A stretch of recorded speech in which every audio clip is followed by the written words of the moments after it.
I've already answered that question. You can No, you continue to push on. Listen, you can continue to push on the source where these documents came from. Why are you not pressing the government about whether they will commit to an absolute end to privatisation in the NHS? Whether they will to my commit when work, Donald if that's your question. My question to you is, in order to establish the veracity of these documents, we need to know where they come from.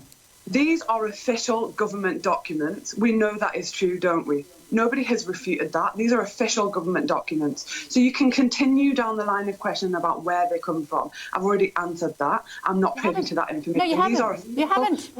I'm sure, given that you are a shadow Secretary of State, you must, or Shadow Minister at least, you should have asked where these documents are coming from. The reason that you don't want to answer this question is because two of our national newspapers today are saying they are leaked from Russia. We're just asking you whether that's true or not. OK, let me put it in a different way. If they are, how would you feel about it? I was asked on this programme to talk about our huge transformative programme for employment rights. We spent about a minute on that. I don't know if it was longer, but it certainly wasn't long. And then we are talking about a huge fundamental issue about the NHS, about whose hands can it be trusted not important to Labour? About whether there is privatisation. These are government documents. Nobody has denied that, have they?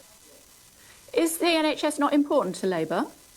Do you not want to talk about the NHS today? It is what is being brought up on the doors time after time after time. And what I can say is that I know under a Conservative government we have had rapid privatisation. There are no safeguards in a future trade agreement to say that the NHS is not on the table. Do members of the public want to know that when Donald Trump comes here? Do they want to know that it's safe, that the NHS is not on the table, that it won't be open to huge corporations and free trade agreement? They absolutely do. And these documents are deeply concerning.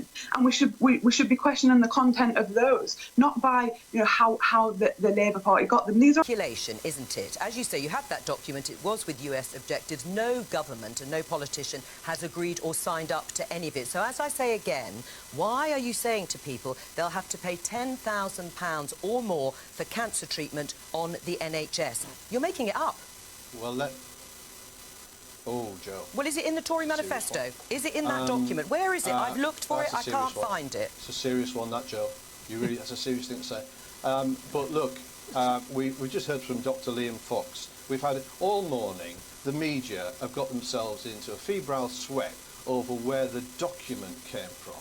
And yet we've had Dr. Fox on the telly saying, I don't dispute the content. So after all of that nonsense over that, we now know about the veracity of that document. It's accepted, and people should be worried. These discussions have been going on a long time.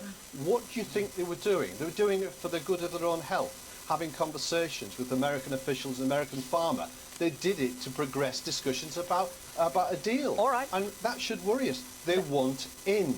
That's what they wanted, and we don't want it. The NHS is not for sale.